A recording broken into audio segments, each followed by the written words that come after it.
Hoje vamos recordar sobre um personagem que é citado no Novo Testamento. Um homem importante, um erudito, um fariseu, alguém que conhecia muito bem a religião, um homem importante, um homem respeitado, respeitado entre os seus pares, respeitado na nação, um religioso, um professor. Esse homem era Nicodemos. Nicodemos é citado no Novo Testamento. Nicodemos queria ter um encontro com Jesus. Veja, Nicodemos era religioso, ele era conceituado, ele era respeitado. Ele muito provavelmente era rico também, porque essas posições dos fariseus e desses tidos, como Jesus falou, um dos principais em Israel, mestre em Israel, um dos principais entre os judeus, certamente ele tinha também uma excelente condição financeira. Muitos podiam olhar assim, como era o costume na época. As bênçãos financeiras significavam bênçãos de Deus. A condição financeira significava a bênção de Deus. Isso era terrível, porque se você era pobre, é porque Deus não te abençoava. E ele não te abençoava porque você devia ser um pecador. Isso agravava mais ainda a situação dos vulneráveis. Além de estarem vulneráveis fisicamente, dependentes, carentes, ainda tinham essa pecha de estarem pecando, por isso que Deus nos abençoara. Não era o caso de Nicodemos. Nicodemos era abençoado por Deus, portanto, ele era um professor, ele era um fariseu, ele tinha recursos. Porém, irmãos, a condição de Nicodemos parece que não era bem essa. Essas aparências não lhe davam tranquilidade espiritual. E ele foi procurar a Jesus. Nós encontramos isso lá no Evangelho de João, no capítulo 3. Ele foi procurar Jesus à noite. Por que ele foi procurar Jesus à noite, irmãos? Porque ele não queria se expor.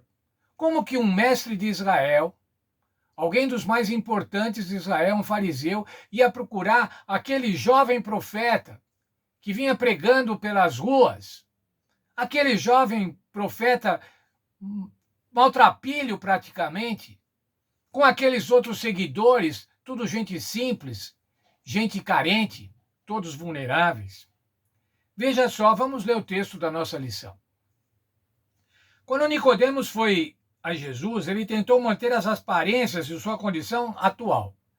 Mas Deus conhecia seu coração. Da mesma forma, ele conhece o coração e as necessidades de todos os ricos e poderosos, independentemente da sua origem. Nicodemos foi a Jesus porque os ensinos do mestre o tinham convencido. Seu orgulho o impediu de confessar abertamente Jesus como Senhor, mas aquela noite o transformou para sempre. Mesmo depois de estar convencido de que Jesus foi enviado por Deus, ele ainda não assumia publicamente que era um seguidor de Jesus Cristo. Isso pode acontecer, irmãos, isso acontece ainda hoje. Pessoas famosas, pessoas importantes, têm receio de dizer que são crentes, têm receio de dizer que aceitaram o Senhor Jesus Cristo. E vamos dizer assim, são crentes secretos. São crentes no Senhor Jesus, mas não declaram isso publicamente.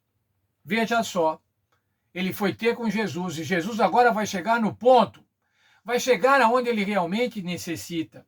João 3,3.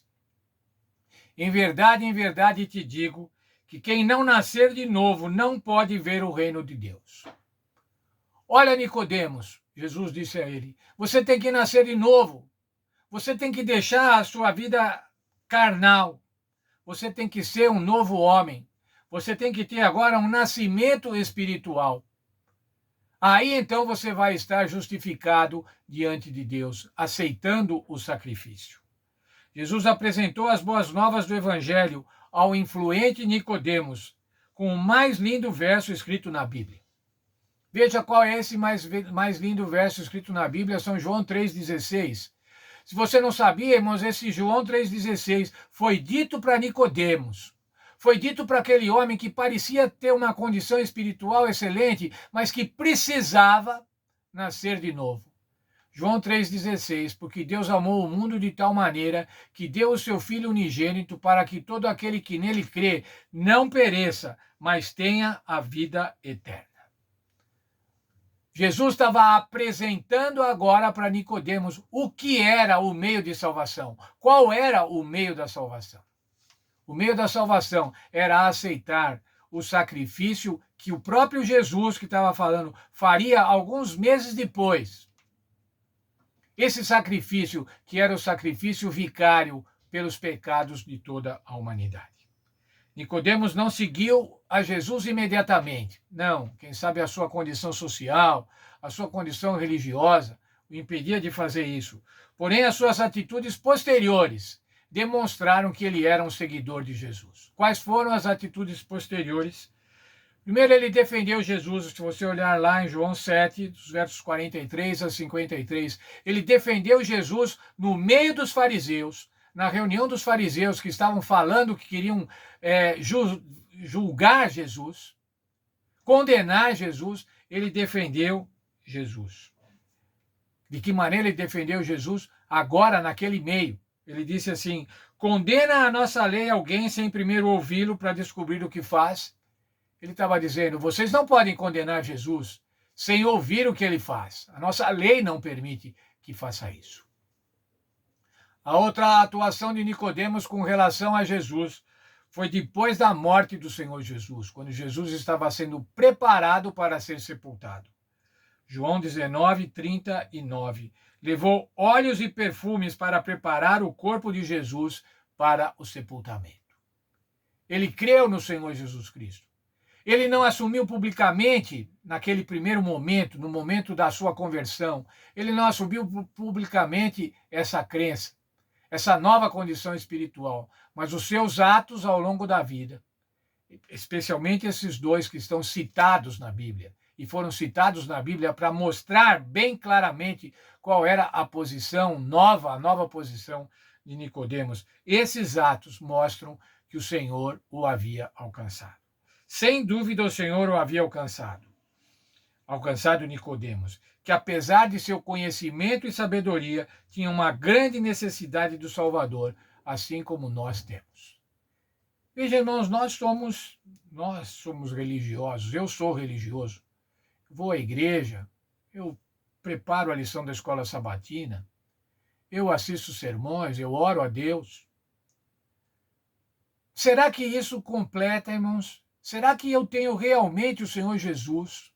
E eu faço essa pergunta para mim e faço para cada um de vocês.